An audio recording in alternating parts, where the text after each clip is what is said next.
2024 সালের 5 June Bangladesh supreme কোর্টের high court বিভাগ 2018 সালের 4 অক্টোবর জারি করা সরকারি পরিপত্রকে অবৈধ ঘোষণা করে। এর মধ্য দিয়ে আবারও আলোচনার কেন্দ্রবিন্দুতে আসে সরকারি চাকুরিতে কোটা সংস্কারের প্রশ্ন।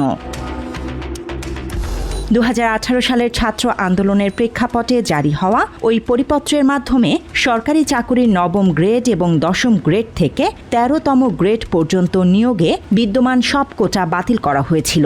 কিন্তু হাইকোর্টের রায়ের পর শিক্ষার্থীদের মধ্যে নতুন করে উদ্বেগ তৈরি হয়। এরই প্রেক্ষাপটে দেশের বিভিন্ন বিশ্ববিদ্যালয়ে শুরু হয় সভা সমাবেশ, মানববন্ধন ও প্রতিবাদ কর্মসূচি। আন্দোলনকে আরও সুসংগঠিত ও সমন্বিতভাবে পরিচালনার প্রয়োজনীয়তা অনুভব করেন শিক্ষার্থীরা। আর সেখান থেকেই আত্মপ্রকাশ ঘটে বৈষম্য বিরোধী ছাত্র আন্দোলনের।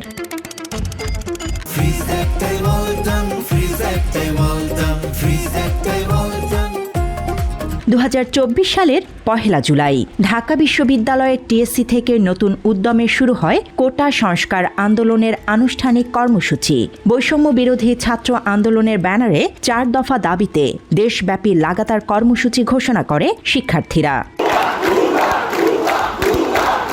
4 দফা দাবির মধ্যে ছিল 2018 সালের পরিপত্র পুনর্বহাল, বৈষম্যমূলক কোটা ব্যবস্থা বাতিল, শূন্য থাকা কোটা পদে মেধাভিত্তিক নিয়োগ এবং দুর্নীতিমুক্ত নিয়োগ ব্যবস্থা নিশ্চিত করা।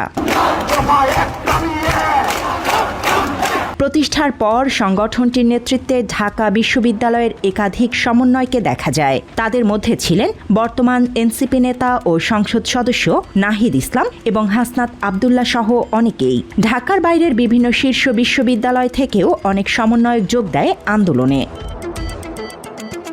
শুধু ঢাকা বিশ্ববিদ্যালয় নয়, 1 জুলাই জাহাঙ্গীরনগর বিশ্ববিদ্যালয়, রাজশাহী বিশ্ববিদ্যালয়, বাংলাদেশ কৃষি বিশ্ববিদ্যালয় সহ দেশের বিভিন্ন পাবলিক বিশ্ববিদ্যালয়েও পালিত হয় কর্মসূচি।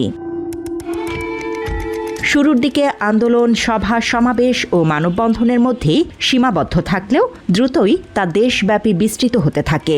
আর সেই আন্দোলনের কেন্দ্রীয় প্ল্যাটফর্ম হিসেবে প্রতিষ্ঠিত হয় বৈষম্য বিরোধী ছাত্র আন্দোলন, যা পরবর্তী সময়ে কোটা সংস্কার আন্দোলনের নেতৃত্ব ও কর্মসূচি পরিচালনার প্রধান শক্তিতে পরিণত হয়।